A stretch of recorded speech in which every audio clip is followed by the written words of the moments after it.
Any second now.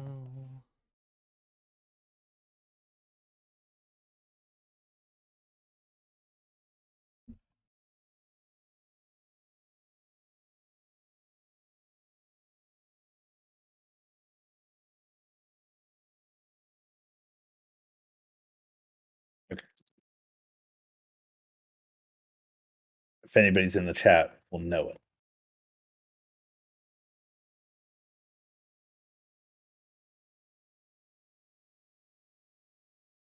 Oh.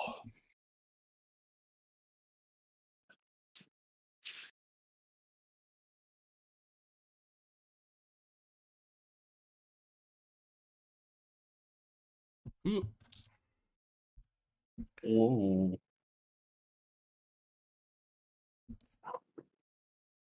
Cool deal. Oh, dang, I didn't mean to close that. Wah, wah.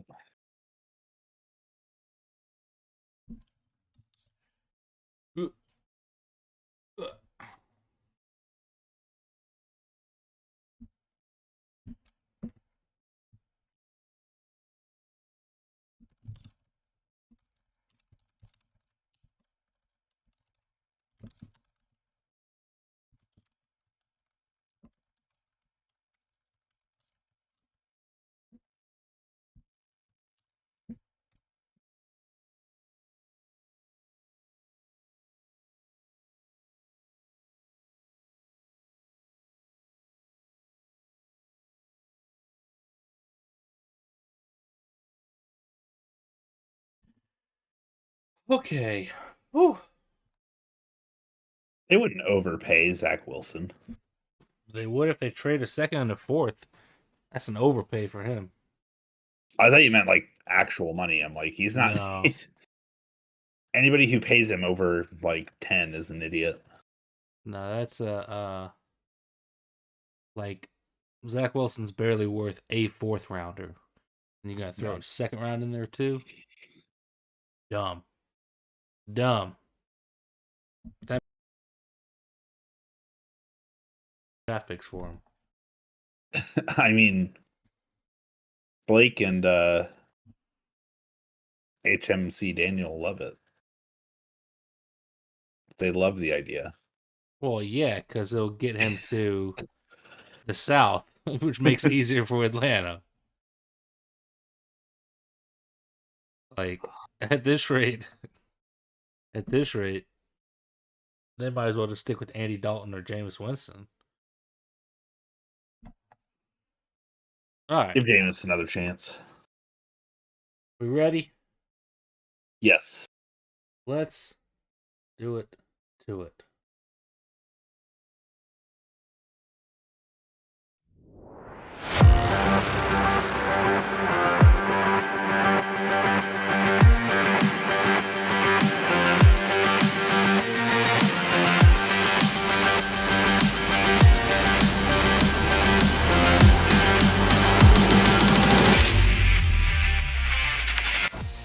What's going on, everybody?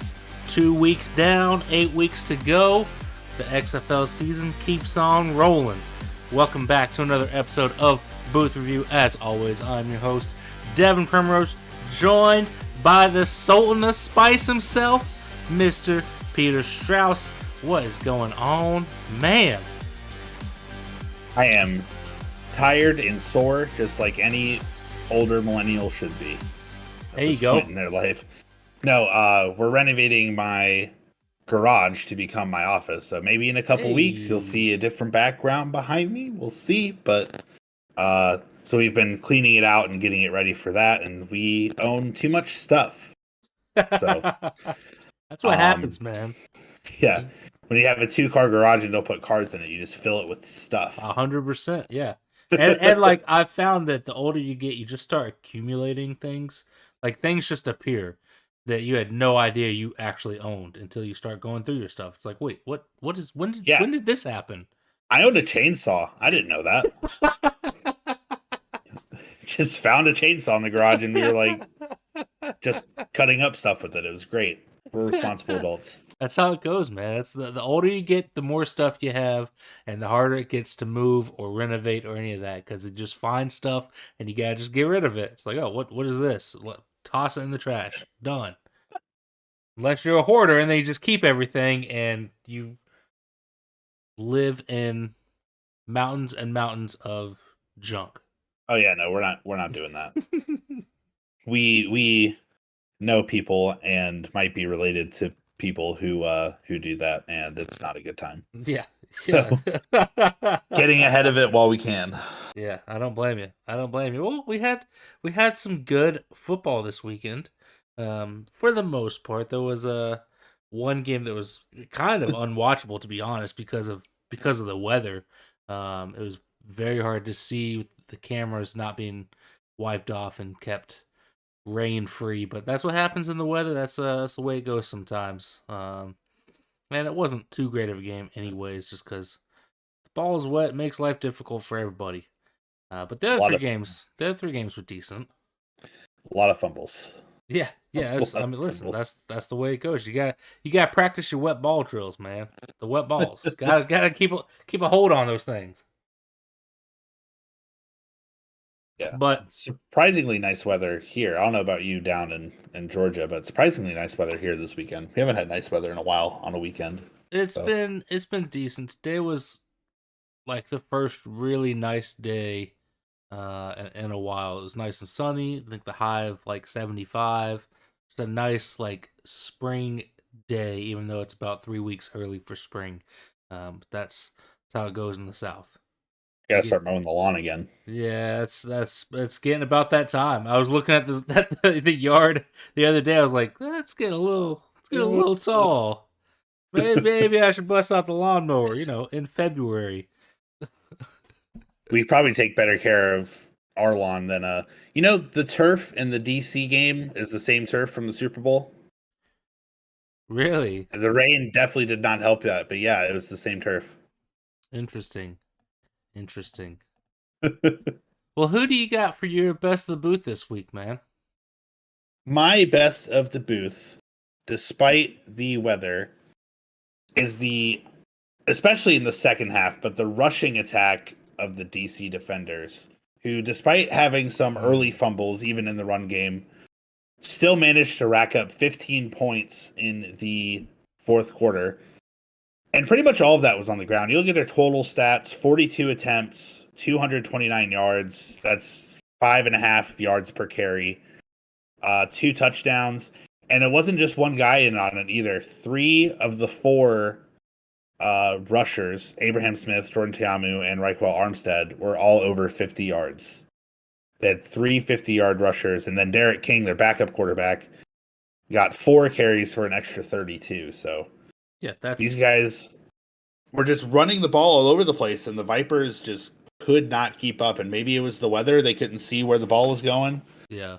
I don't know, but Jordan Tiamu stepped up a little bit this week. His passing still needs work, but in this kind of weather, I don't totally blame him for his passing woes. Yeah, And I was gonna say that's all that DC quarterbacks can do is run the ball. Derek King didn't even throw it. I think in the second half, it's kind of like the Patriots Bills game from like not this past season, but the season before, Right. where they Mac Jones threw 3 passes. It's just Yeah. like they just gave up on passing the ball. They were like, we're just gonna run it because That it was works. the snow game. It was like super foggy as well. Yeah, Also, another game that was very difficult to watch because you could hardly see the action on the field. But yeah, yeah, I almost put Teamu under review this week, just because he's just been so bad as a passer, man, and that offense has been so one dimensional. Which they've made it work through 2 weeks now. They've made it work somehow. They're sitting at 2-0, despite having zero threat of a passing offense. And I think a lot of that has to do with the defense stepping up. The defense played well again this week, and the offense continues to get it done on the ground. I don't know how. I mean, I feel like once they come around to facing, I mean, this weekend will be a good test. They face the St. Louis Battlehawks, and Battlehawks have a good defense. Once they get around to facing the Houston Roughnecks, who have an incredible defense and an incredible defensive front, I think it's going to be tough for them, man.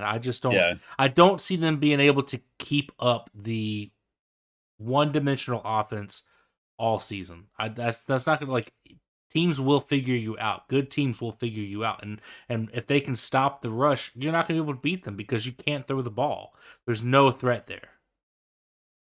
Yeah, and I was willing to give Taomi a pass on it this week, like I said, because of the weather. But Right, and they well, got the win definitely, again.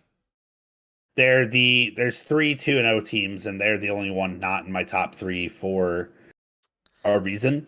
Yep. Their defense again played very good. Their run game, Abram Smith, 11 carries, 71 yards, 6.5 yards per carry, and a touchdown, is a huge game for a game that was the ball was wet. It's hard to hold on to. He was getting smacked around.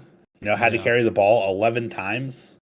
The backup running back, Reichwell Armstead, carried it 15. So like these guys were working, Yeah. and in the end, it got the job done against Vipers team that looked way better last week than they did this week. So Yeah, I agree. I don't know what happened there. I think part of that is Perez not playing, and we talked about it a little bit before the pod that we were wondering why he didn't play the whole game. He got benched early on. I think early on in the first quarter for Brett Hundley, and Brett Hundley didn't look any yeah, better. So that'll be interesting to watch what they do moving forward. I think Perez is the better quarterback. I mean, Perez has been solid in every spring league he's been a part of. I don't know why you wouldn't stick with him uh, moving forward, but maybe yeah, maybe Rod Woodson had him on a short leash and didn't like what he saw on that first drive and decided to roll with only the rest of the way. What didn't work out didn't do him any good, but yeah. credit to them for trying, I guess. And the weather might have gone into it. I mean, on Luis Perez's first 5 attempts, he only completed one pass. Right. And it was 0 yards. It was just at the line of scrimmage. So, Yeah. that could have been a part of it, or just the weather. They wanted somebody who was a little more mobile, which Brett Hundley did have 5 carries for 24 yards. Yeah, Luis So Perez is not necessarily the definition of a mobile quarterback. yeah, not at all. he is. I stay in the pocket and I pass, and Yeah, somebody better be open. yeah, That's the old school quarterback, man, pocket passer. Yeah, well, for my best of the booth, I went with who I am declaring at this point, 2 weeks into the season, as the best quarterback in the XFL, and that is Jack Cohn, the San Antonio Brahmas. He had another great week this week. Granted, it was against the Orlando Guardians, so pretty inferior opponent there. But 16 to 24, that's 67% completion percentage, 165 yards, 3 touchdowns, no picks. Only took the 2 sacks, and then he also picked up another 23 yards on the ground on 3 carries, which happened to tie for the lead rusher on his team. So solid work from Jack Cohn. And when you watch him pass the ball, a lot of his passes that were incompletions were on the money, and his receivers couldn't hold on to it. And those are passes that at the next level would be caught by better and more talented receivers. But playing at the XFL, you got who you got to work with, and that's not to knock any of his receivers. He's got solid guys, but a lot of them, they're playing in the XFL for a reason. And when you're dropping passes that are right to your hands, or not making catches when it hits you in your chest, you're doing something wrong. And that's the way a lot of Jack Cohn's passes looked. Like I said, the incompletions should have been completions. And when he's playing, man, he has a presence about him as a leader on that team. Just has that top level quarterback poise that you want to see from the best quarterbacks in the league. He looks incredibly good. There was a lot of, last year in the USFL, there was a handful of guys that looked good early on and kind of faltered down the stretch. I hope that's not what we get with Jack Cohn, because he is fun to watch. He is definitely the most electric quarterback to watch in the XFL currently. So hats off to him. Had to give him my best of the booth for this week. Yeah, and that happened when I put him in that category last week, best of the booth with the other quarterbacks who tried their Yeah. best. The same thing kind of happened. Like he threw a few passes that were just off the hands of their receivers, and I don't know if it's just because they seem one of the more teams that are inexperienced, like even at Yeah. coaching, like they're probably the most inexperienced team out there. But Jack Cohn's showing that he's capable of, like you said, being the top QB in the league. There's another QB who I feel like has been playing good enough to be that, but his team keeps losing. But no, Jack Cohn is definitely, I would agree that he's at the top. Him and with the numbers AJ McCarron have put into his Yes. comebacks, Yeah. I think are kind of the top two guys right now. Yeah. Um I mean, when you look at like he's been incredibly efficient passing the ball. Jack Cohn, 67% this week. I think was it just over well, it was 75% last week, was it not? 70%. I think it was yeah, around 70%. I have it written down, I think. Uh He's got Jack Cohn, four touchdowns, just the one pick through two games. Almost 70% last week, yeah. Yeah, just shy of 400 yards through two games. Like he's just playing incredibly well, and he's getting help from his offensive line. He's only been sacked 4 times through the two games. So he's, I mean, top level, top level. Yeah. Well, somebody else who's playing top level but not getting the wins is Ben DiNucci. Um and he played a really good game this too, so I can't necessarily blame him for this loss. So I, with two games, having played really good first half football and then bad second half football, it's time to put coach under review. Jim Haslett, what are you doing, man? This is the second game. It's the second game in a row where the first half, your team and Ben DiNucci, like just from watching highlights, if you took the first half of every game from all three, from AJ McCarron, from Jack Cohn, and from Ben DiNucci would be the top guy. Problem is, they don't know what to do in the second half. Yeah, They just completely fall apart. St. Louis again, Battlehawks, their defense stepped up and got 3 fumbles. AJ McCarron led another comeback win in the fourth quarter.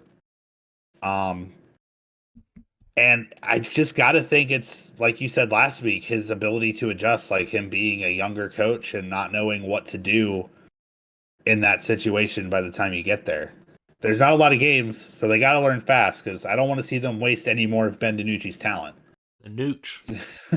The nooch. Like we were Yeah, literally saying, like he had that touchdown pass right at the start of the game. It was incredible. Like Ben DiNucci was playing his guts out. He yeah, still ended the game pretty well, 19 for 29, 196, 2 touchdowns, no picks. He had the one fumble. That was his only mistake. yeah. So, It is.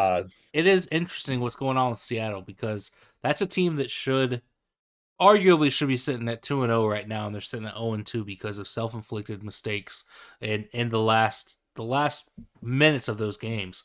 Um, it's a team that looks very well to start through the first half, and then everything falls apart. And I think I'm with you that when that's happening, I think the one place that you can look at for the fault is the head coach. yeah, That's on him to improve and figure out what's going on and fix it. Luckily for them, they get the Vipers this week, and the Vipers are also struggling. So hopefully that can be a little bit of a turnaround game for the Sea Dragons. They can get back on the right track because I think they are probably the better team.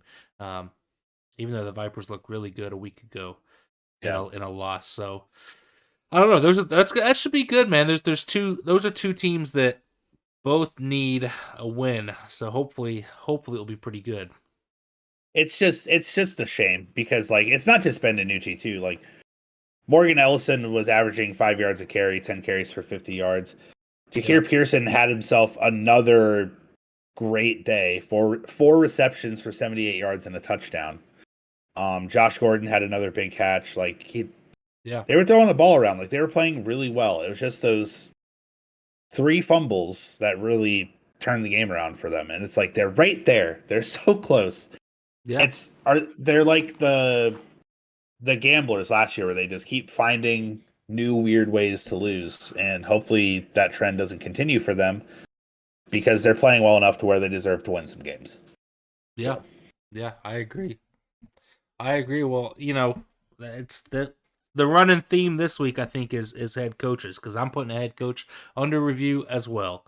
I'm looking at you, Bob Stoops, over there in Arlington with the Renegades. What are you doing, man? What are you doing at quarterback? Drew Plitt has been terrible through 2 weeks. Let me rephrase that. Drew Plitt has been bad for the majority of the time. He's had a handful of good attempts,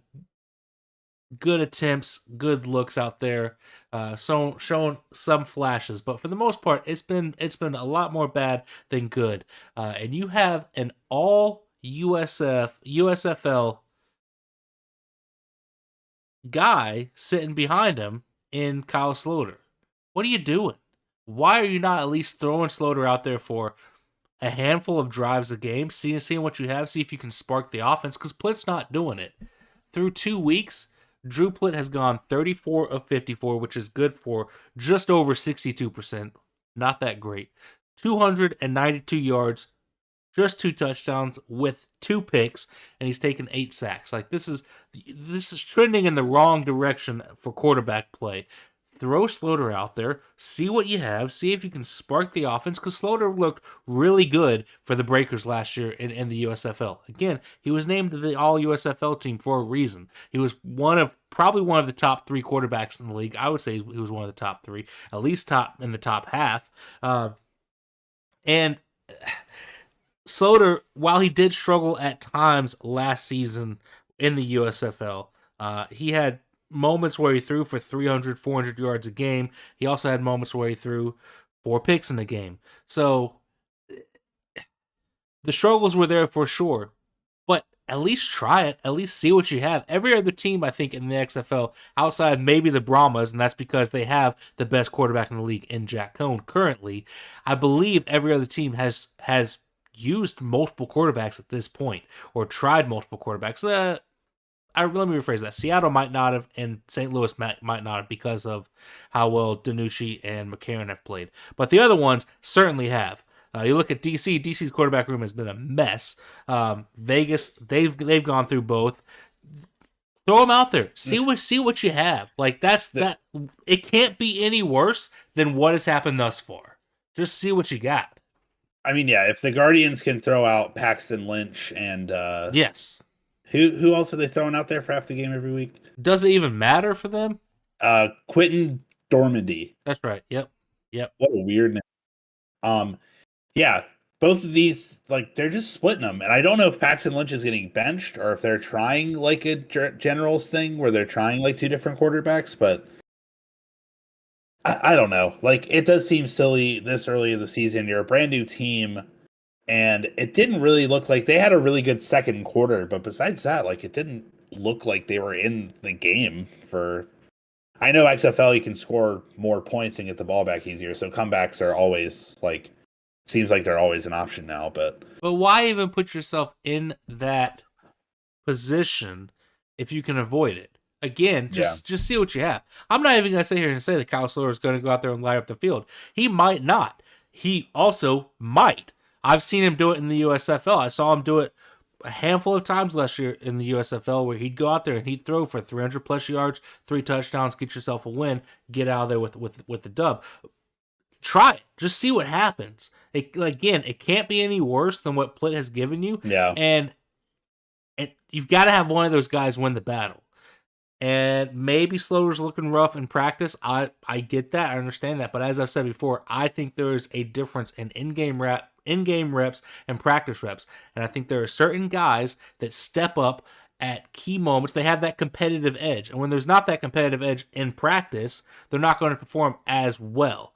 And so I think it can't hurt you when you have looked as bad as you have looked offensively this far into the season. Again, it's only 2 weeks, but 3 weeks from now we're going to be at the midway point. It's going to get here pretty quickly. You Yeah. don't have a lot of room to mess around and screw around and put yourself in a hole if you want to try and go out there and compete for a playoff spot. So see what you got. Just throw them out there. See what you got.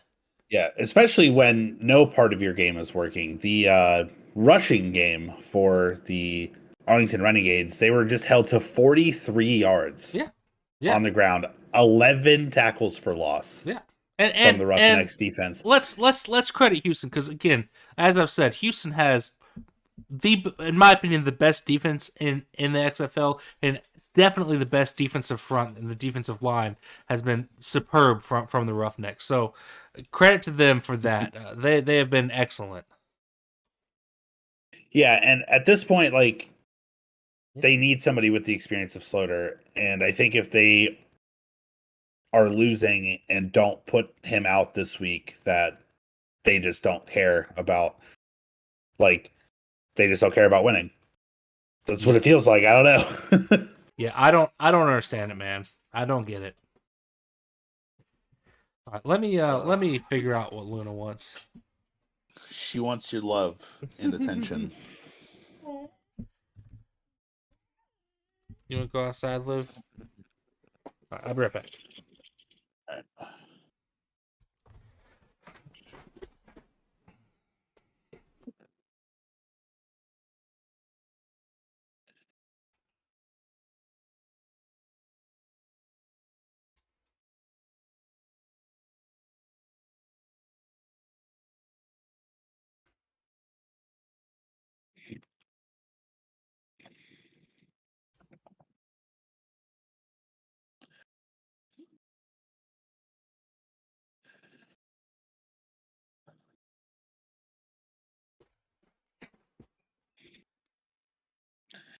All right.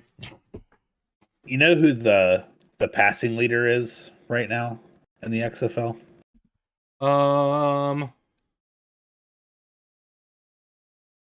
If I had to guess, I would guess it would be DiNucci or McCarron. It's freaking Ben DiNucci. An 0-2. Brandon Silvers might got to keep an eye on, though. We haven't talked about him much, but he's been solid. Yeah. Yeah. Do we have a legit counterfeit for this week? Yeah, it's an easy one though. Okay. All right. Simple, easy. Simple, easy. Like I said, I was doing a lot of work this weekend, and I just decided it's been 2 full weeks, and we've seen pretty much all of the stadiums now except St. Louis. Yep. And so, legit or counterfeit, XFL 3.0. How are we feeling? We think it's gonna last? Think it's gonna crumble when the USFL starts in April? It's definitely not gonna crumble when the USFL starts. Again, everything that the XFL has done, I feel like has been way better than the USFL's attempt. I hated last year that they had all 8 teams in one city for the USFL. I hate that what they're doing this year where they're putting 2 teams in 4 different cities. So you'll have one actual home team and then another team that's just kind of there. I hate that. Put them in home markets. Like the XFL's figured it out. The XFL technically, I don't know if you know this, but the way the XFL is doing it, all 8 of these teams are based in Arlington, Texas, the Dallas-Fort Worth area in Texas. They're all staying there. They're all living in hotels there. They're all practicing there. And then the week of their games, they'll fly out to wherever their city is. So technically, the DC Defenders, instead of actually being in DC, they're in Texas for 6 days a week. They fly out to DC to play their home games, and they fly back to Texas. It's weird how they're doing it, but it works, and they figured out a way to put those teams in home markets. Figure that out, USFL. Just do it. USFL's not even as spread out. Like they can do it way easier. They could absolutely do it way easier. But they've chosen not to, and I don't like that. I hate that. I think that you will see a difference in attendance. I would bet that XFL attendance will outdo USFL. I won't know. I mean, I won't say by a ton, but I think it definitely will outdo it.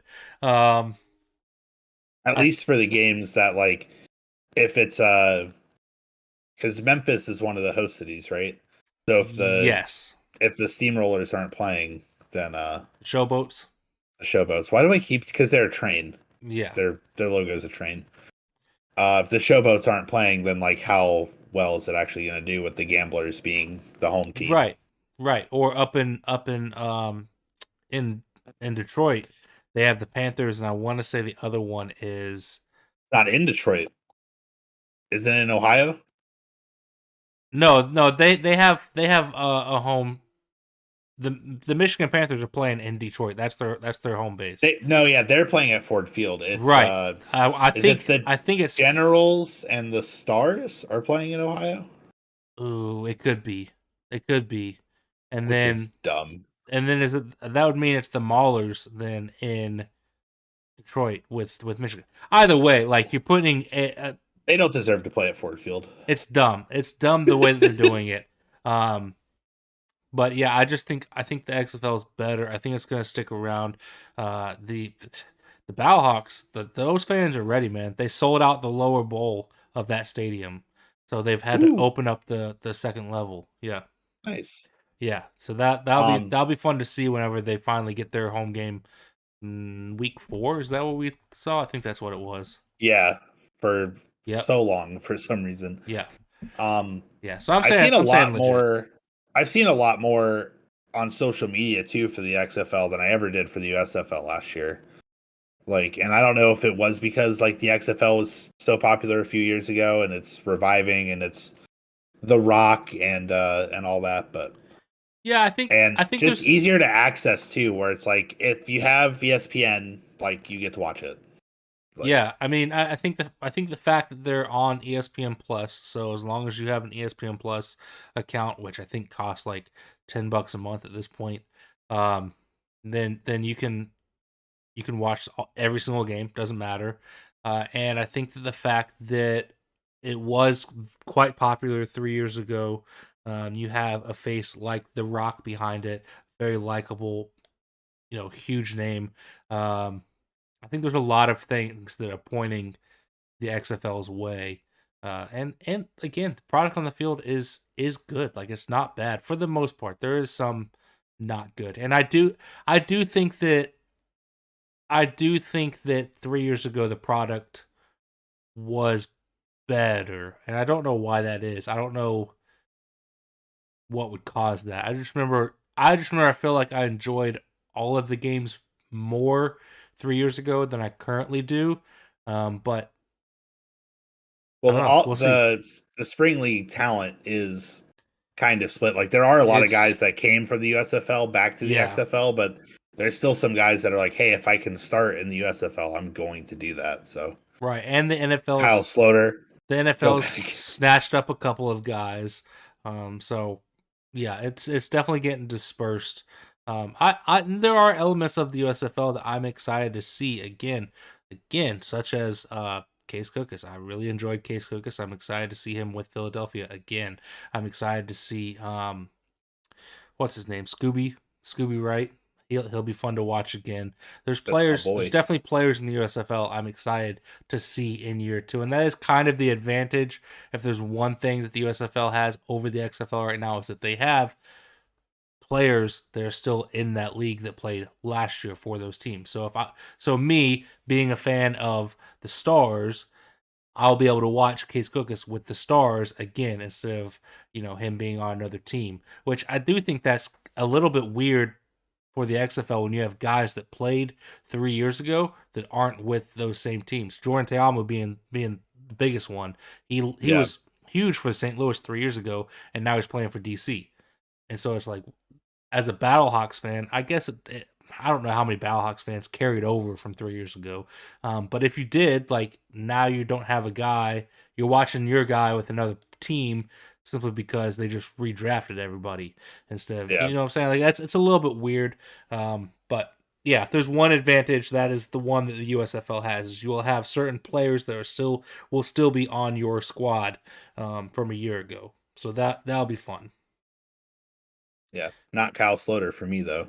Nope, R.I.P. nope. I wonder He's if sitting on the bench. I do wonder if DeAndre Johnson is still with the Generals. That'd I be hope so. That yeah, dude was fun. yeah. It'd be fun. It'd be fun.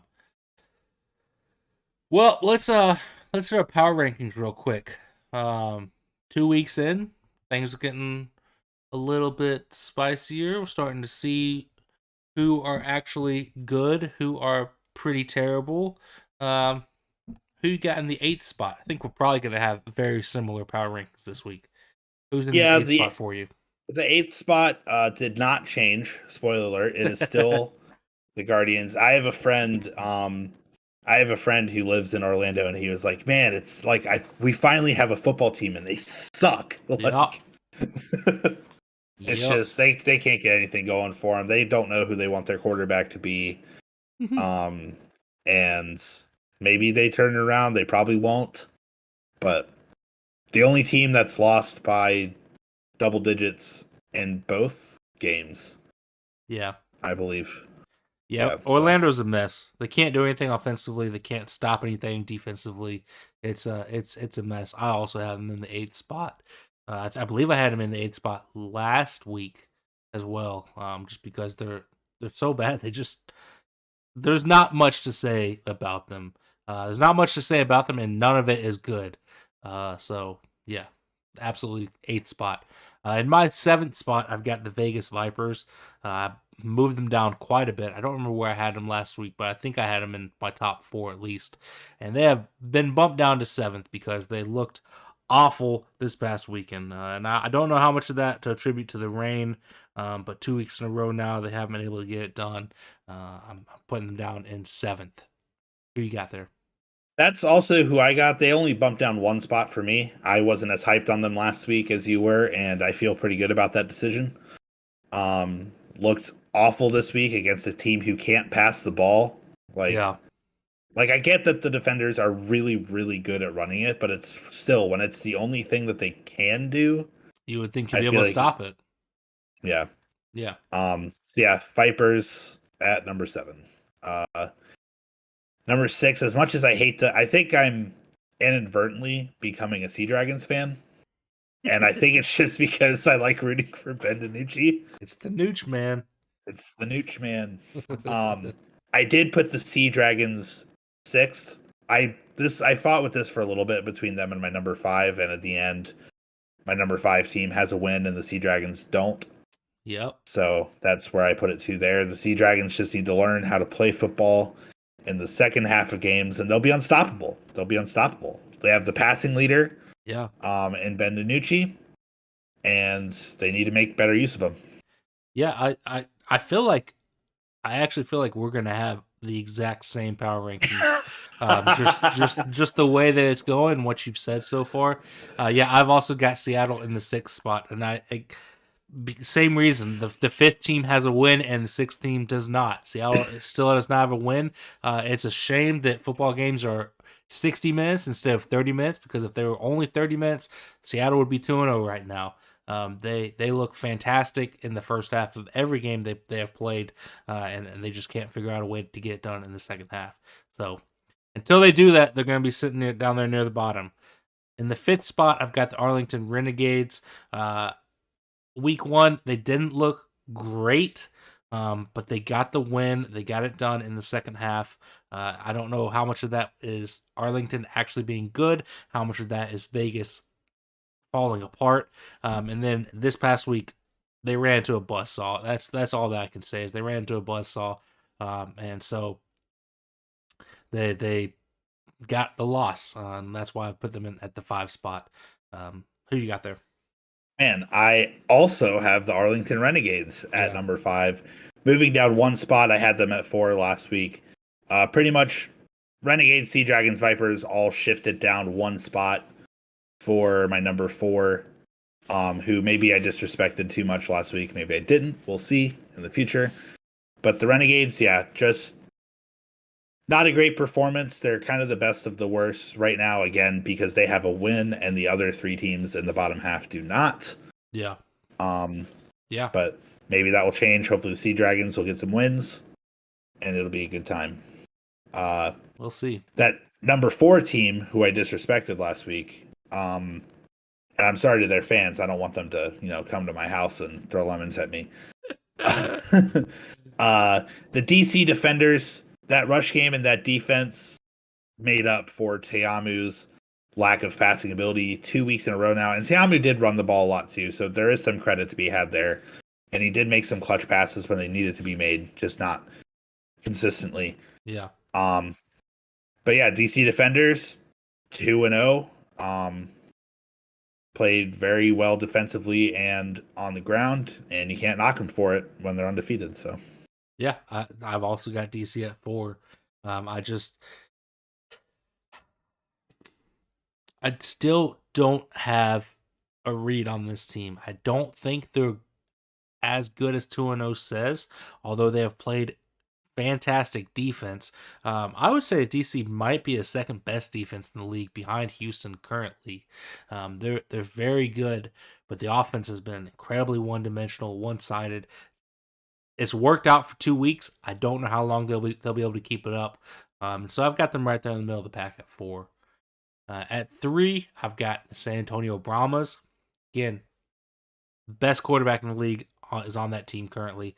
I think that what happened in week 1 was more so them facing a quality opponent in the Battlehawks. Obviously, I have the Battlehawks higher. We'll get to them in a second.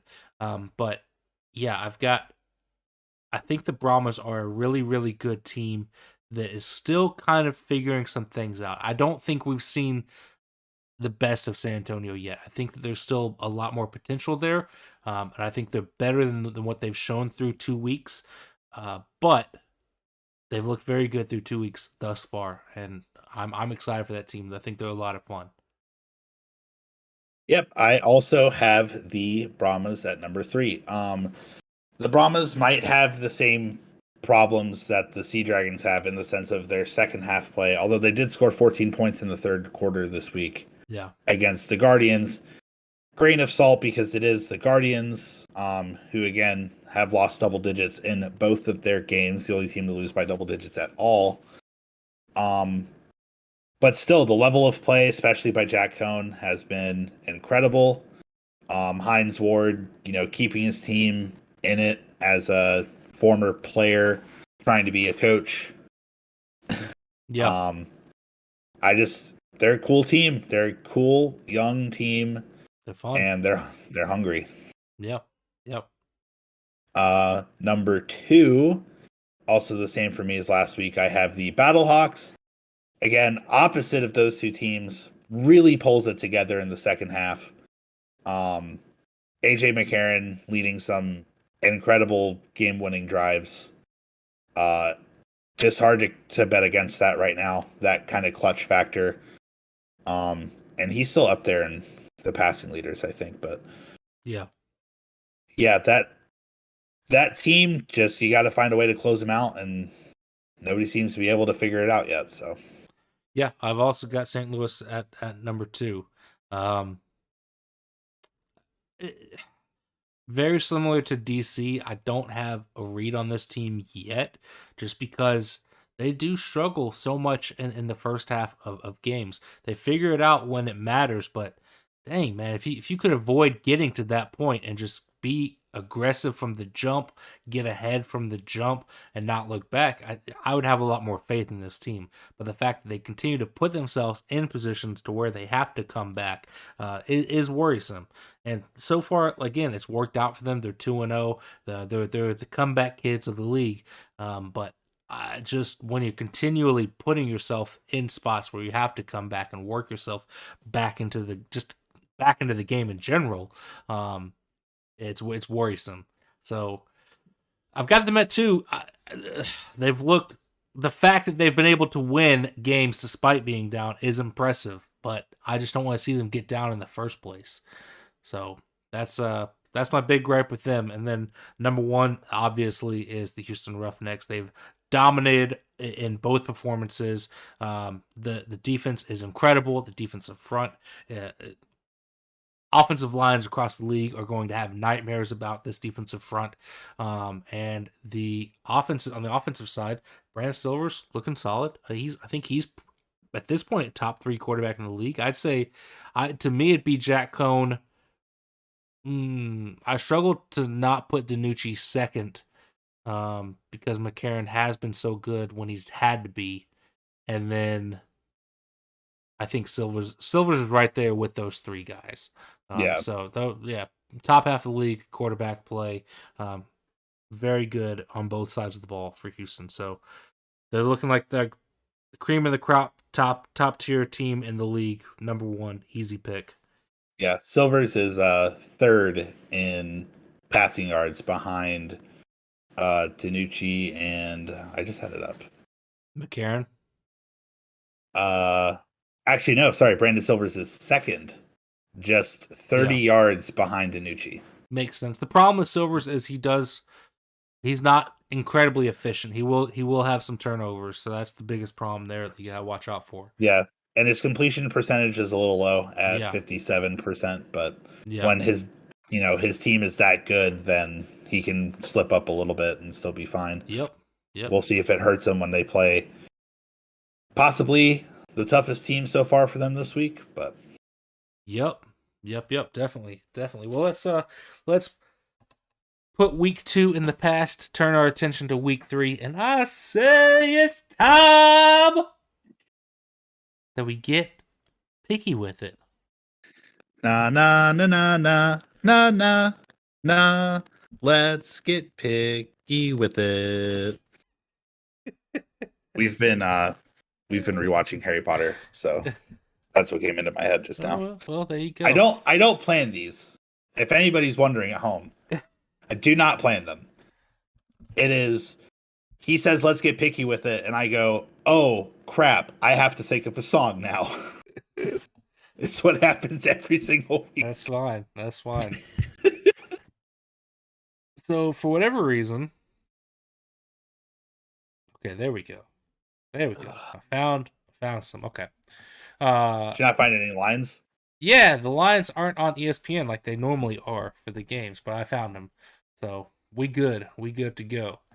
Starting us off on Saturday night over on FX and ESPN Plus, we have the 0-2 Seattle Sea Dragons facing the 0-2 Vegas Vipers out there in Vegas, Cashman Field. Tickets are as low as $10. Hey, get yourself a ticket. Go to a game. Go support this league. This is gonna be an interesting one, man. I think these are two. I think these are two teams that are better than 0-2.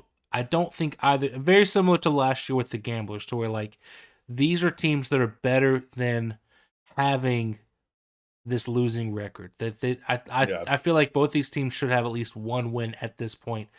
Seattle could very easily be 2-0 if a couple of plays go their way. So I think that these are two teams that are hungry for that win. They're going to put up a fight. I'm hoping that it's a close, good game, because both these teams need a win, and they need to start getting some wins pretty quickly. So I think it'll be good. Vegas currently has the line set at Seattle as 3-point favorites. I think that's fair. Seattle has looked probably like the better team between the two of them thus far in the game, or thus far in the season. And I am going with Seattle as my pick. Who you got, man? I am also going with Seattle as my pick. Like I said, I was less hype about the Vipers after week 1 than you were. And the Vipers kind of continued to prove that this week. I mean, it was bad weather, but I don't know. Again, against a team that was only one-dimensional, whereas the Sea Dragons are incredible everywhere. I think I would have to check the numbers one more time, but I think their rushing game is nothing to scoff at, They had 108 rushing yards against. No, that's wrong side. They had 103 rushing yards against the Battlehawks, who is a much better defense. So scary. No matter if the ball is in Ben DiNucci's hands, you're in trouble for at least the first half. And the Vipers haven't shown me that they can adjust and come back in a second half situation. So give me the Sea Dragons. Give Ben DiNucci his first win. Let's get Ben DiNucci XFL MVP. Let's get him there with some wins. Yeah, I just think Seattle has the slight edge, and the interesting storyline here is, will Luis Perez play? And I mean, certainly will he even start for the Vipers? Because I think that he should be starting over Brett Hundley. It's an interesting move to have benched him for the entire game after that, rough start, instead of letting him work it out, figure it out. I don't like that move. I don't think Hundley improved your team any. So it'll be interesting to see what happens there. That's the big issue for Vegas. And if Perez isn't starting, that team is much worse, in my opinion. Let's jump over to Sunday. Sunday we have a triple header. Game at 1 p.m., a game at 4 p.m., a game at 8 p.m. Should be a nice full day of XFL football. Starting at 1. I was going to say this game of the week. Might not be, but this is probably the one I'm most excited for. We have the St. Louis Battlehawks traveling to D.C. We get those D.C. fans on TV again as the D.C. Defenders look to stay undefeated at home at Audi Field. Tickets are as low as $36. If I was anywhere within the DC area, I'd be going to that game for sure. Those are my people. St. Louis 2-0, DC 2-0. Who's going to stay undefeated? It should be a fun one. Currently, the DC Defenders at home are 2-point favorites. I don't like that. I think the Battlehawks are the better team between the two of them. I get it. You're at home. You're going to have those fans riled up. That place is going to be rocking. But I think St. Louis is the better team. And that's why I've got Battlehawks coming into town, spoiling the fun. They might have a beer snake, but they ain't going to walk out of there with a win. I've got St. Louis. Who you got, man? This is the hardest one to pick. What I'm trying to look for right now is how the Battlehawks defense has been against the run, and they don't have that ranking on their site.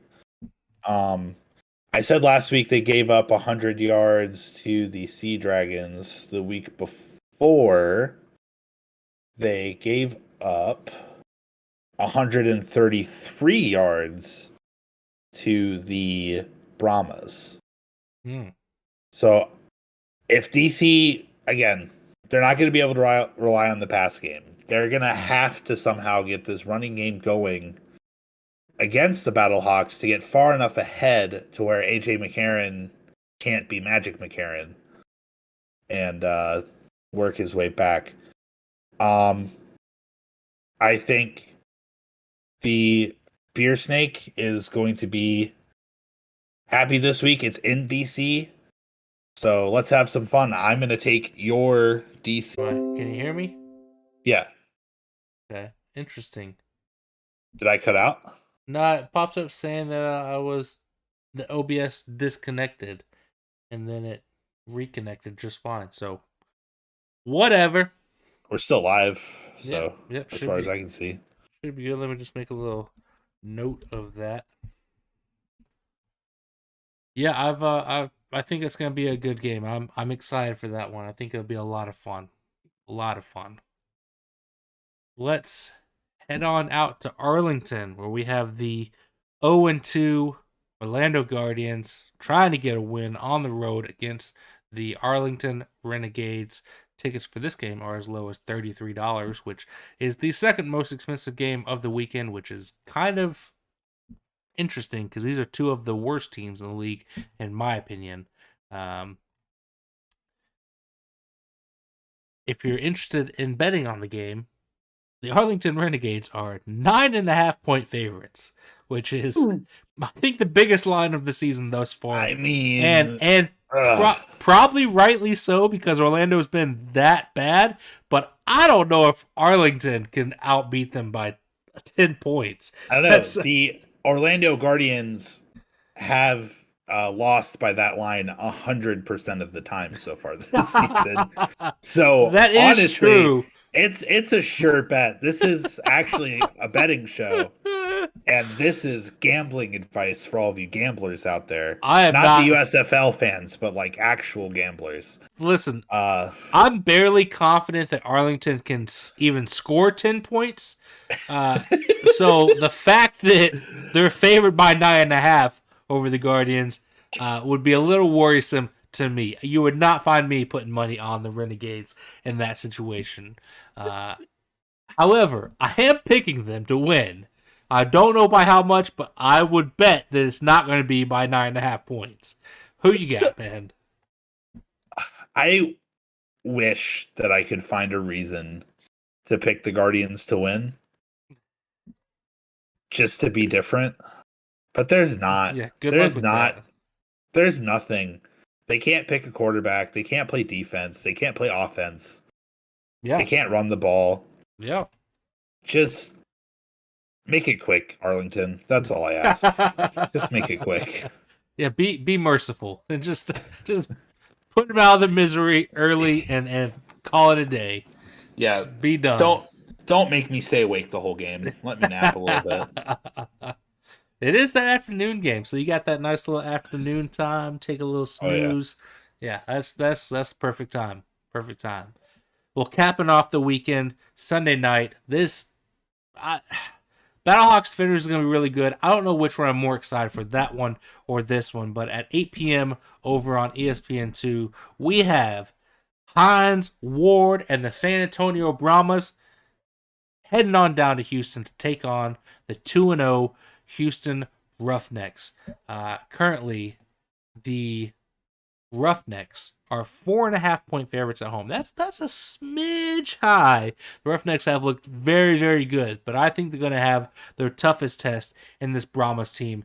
And I have San Antonio with the upset. Who you got, man? This is Houston's third home game in a row. It is interesting that they're doing it that way. I'm not sure what St. Louis, who Houston paid off and who St. Louis pissed off. Pardon my French there, but my cat's putting his butt in my face. Come here. No, I'm with you. Give me the upset. I think the league is more fun when there's not a team that's undefeated for super, super long. Yeah. And next week, Houston plays the Guardians again. So if they're going to lose, they should do it this week. Yep. So give me the Brahmas. Hines Ward is a man with a plan. Jack Cohn is having himself a year so far. Let's see if they can put it together and pull off the win of the year. Yeah, this will be the toughest test for Houston, and really until week 7. They face DC in week 6, and then they face St. Louis in week 7. And I think that St. Louis is going to be a tougher test for them because I feel like if the trend continues the way that it's looked through 2 weeks, when they get around to playing DC, they're going to have a pretty easy time of shutting down DC's rushing attack just because of how good that defensive front of Houston has been. And when you shut down DC's rushing attack, they can't do anything else. So I feel like Houston has the edge in that game, but St. Louis would be a tough one for them. So yeah, if they don't get a loss this week against San Antonio, I don't know if I see another one coming their way until maybe week 7, which at that point might be looking at a team going undefeated all the way, which I don't want to see that. And if they win this game, they're going to kind of be running away with the South because they're going to be at least a game ahead of the Renegades, 2 games ahead of the Brahmas, and then at least let's be real. They're going to be 3 games ahead of the Guardians. So Yeah, yeah. Well, just to give you a little insight, because I'm interested, and I just saw this when I was looking up when I was looking up odds, looking up the betting lines. So this is what the sports books opened with as the championship odds. So the Arlington Renegades were favorites at plus 430, which, if you don't understand how the plus works, basically $100 bet, if it cashes, you would win $430. So you have to bet $100 to win that much back. So that's how that goes. Basically 4-1 odds for the Renegades. Then you have the Dragons at plus 470, the Battlehawks at plus 500, the Brahmas at plus 650, the Defenders at plus 650, the Vipers at plus 650, the Roughnecks at plus 700, and the Orlando Guardians at plus 900. So since that time, so in 2 weeks, this is how much they have changed. Every sports book, it's a little bit different, but for this purpose, I'm gonna choose one and use it. but We'll which one? just we'll Who's just sponsoring us, Devin?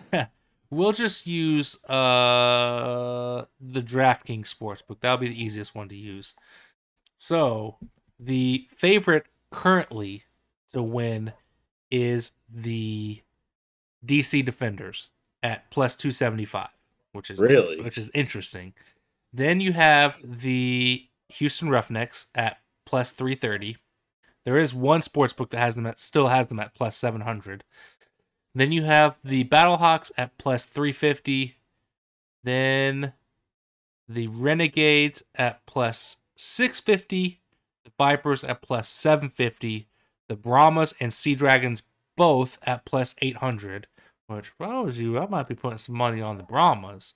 And then at twice those odds, you have the Guardians at 16-1 at plus 1600. And there's one sports book, PointsBet, has them at plus 2500.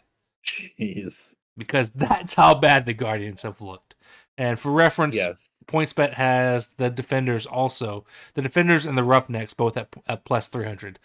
So those are the favorites on those. I get the Roughnecks because the Roughnecks have such an easier path. Yeah. To again, if they beat the Brahmas this week, then they're not gonna, they're gonna win for at least a few more weeks.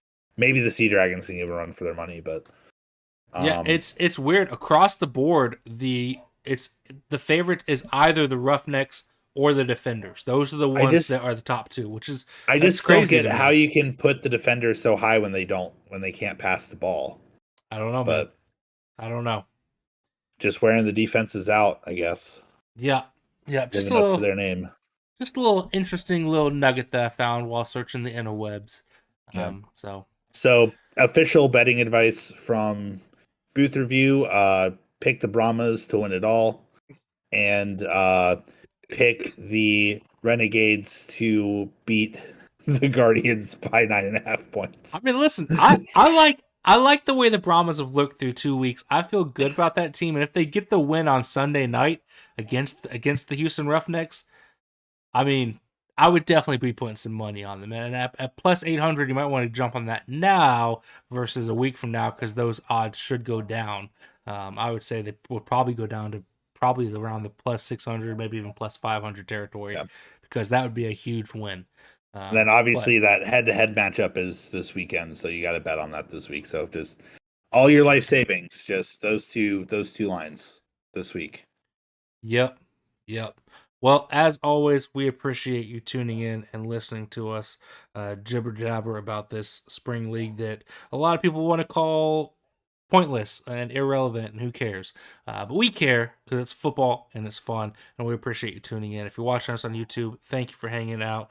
Go ahead and click that subscribe button and make sure you have the notifications turned on. That way you know every single week when we go live over here on the YouTube channel.